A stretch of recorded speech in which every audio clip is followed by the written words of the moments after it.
Hi, my name is Mike. Thanks for joining me today on my channel, Technically Church, where I share over 20 years of experience in audio, video, lighting, and multimedia.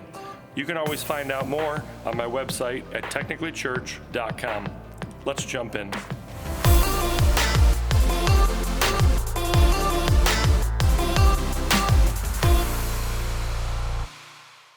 All right, let's talk about how to organize timecode. So I'm going to give you a little background information here. So I have lots of videos that explain what timecode are, how to set it up, how to program timecode. So we're not going over any of this. This is just, once you do all that, you're going to have all these timecode files and how to organize it. So there's lots of ways you can do this. I'm going to talk about two of them, okay? So you program the song in ProPresenter. So if we jump over to ProPresenter here, you can see that I have Bless God by Cody Carnes. And I have it programmed. So in time, here's the intro, here's verse 1, here's chorus 2, here's verse 2. So that's never going to change as far as you're pressing these slides at this point in the song. That's saved in ProPresenter. It's tied to the ProPresenter file. So that's never going to change. So you can save that for all eternity. You can have every song in your database programmed to timecode and, then recall it later, and it will just work. So you don't have to re-record timecode every time. But here's the issue. The time itself. So I use Playback from multitracks.com. So that's for our clicks and guides, and it can send out timecode.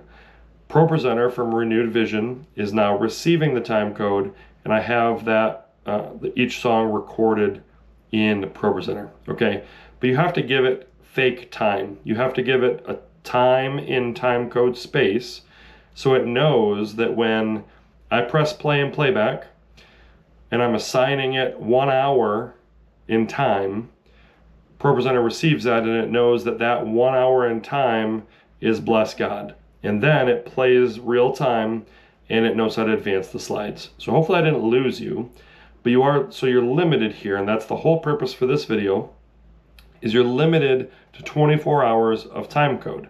So the way that I like to handle this is I like to program all my songs and I want them to always work. So I literally can just open Playback, hit play, and it runs. Okay, so I don't have to think about it. We can recall a song in the middle of a Sunday and it will just work even if it wasn't planned.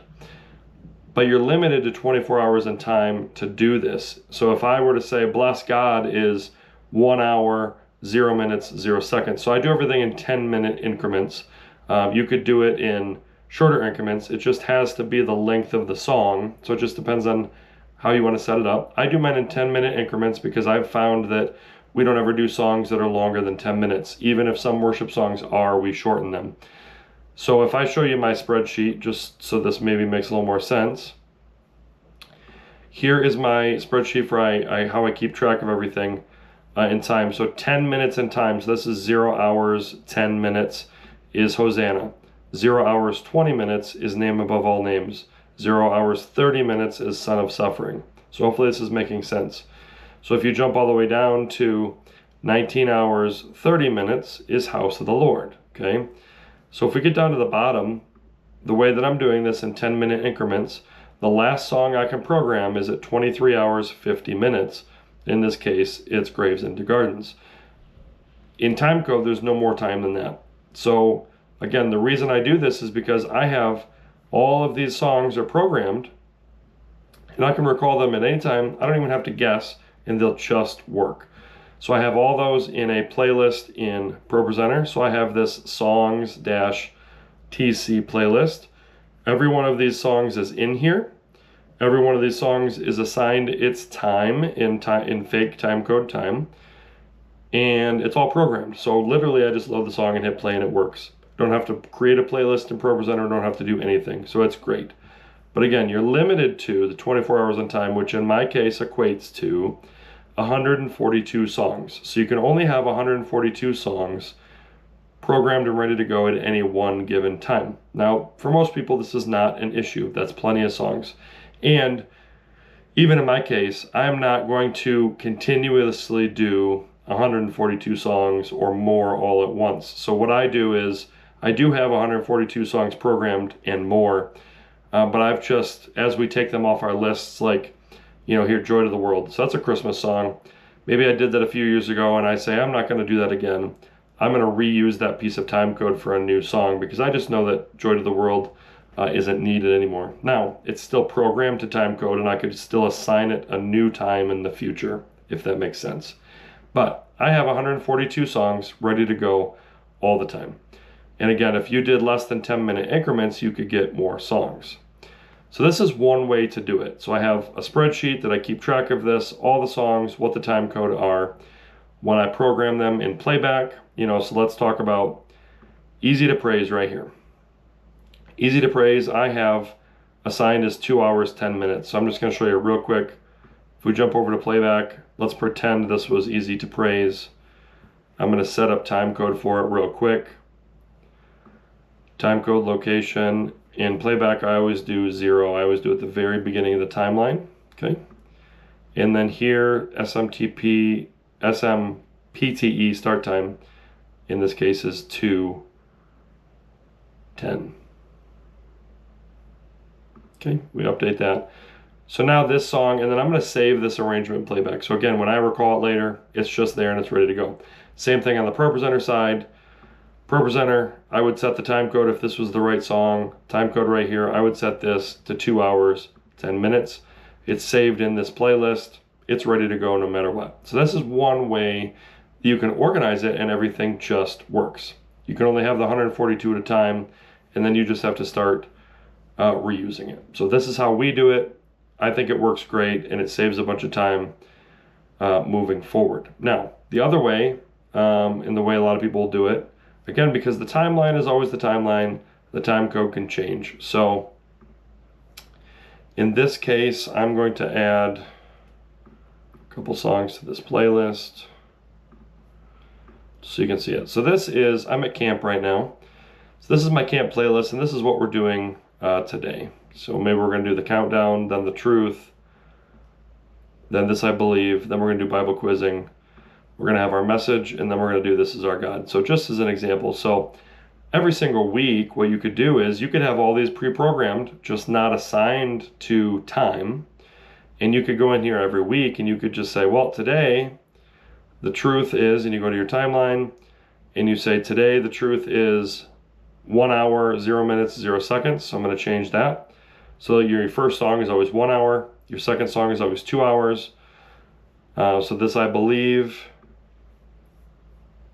We go to the timeline and we say, okay, this is 2 hours, 0 minutes, 0 seconds. So you just create a system, right? Where song 1 is 1 hour, song 2 is 2 hours, song 3 is 3 hours, song 4 is 4 hours, whatever. Every single week now, you're going to change every song you do. You're going to just change what time is associated with it in both ProPresenter and Playback, if you're using Playback. And you would just assign over here in Playback, this is the first song, this is an hour, this is the second song, this is 2 hours in timecode time. And that will work, and it will play it, you know, out of your playlist that you've built each week, and it changes. So this way you don't have to keep track of anything. You don't have to keep track of a spreadsheet. You don't have to worry if you're going to run out of your 142 songs. You just know that they're programmed, but every week you have to assign it time. So these are kind of the two ways that you can organize this and use timecode that I've found. So the other thing that I do is, you know, like I said, everything is saved within ProPresenter here. As far as the slide timeline, it's saved with the song in ProPresenter. So that's where the programming lives. So we use Planning Center services. So I back all this up to Planning Center services for two reasons.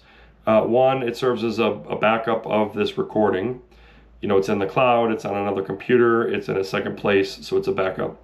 And we have 9 locations as a church, so we share all these songs. So if we're going to do This I Believe this week, we have 9 locations. We don't need 9 people to program that song. We only need 1 person to program that song. We upload it to Planning Center services, and our other 8 locations, all they have to do is download that song, import it into ProPresenter, and they're ready to go. So I'll show you that process. So if I was going to jump back to my time code here, let's say I just programmed Bless God and I want to save that. So I'm going to click on Bless God, go File, Export, Export a presentation, put this just right on my desktop, okay? And now on my desktop, I have the ProPresenter file right here for Bless God, blessgod.pro. I would just jump over to Planning Center Services. I would pull up the song for Bless God, and I just upload it right here to the arrangement.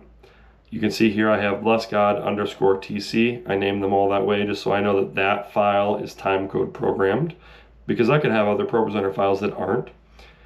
So it's the song name _tc.pro. So that's that ProPresenter file. So now I can download that into any one of my ProPresenters and have timecode ready to go, even if I have to change the time.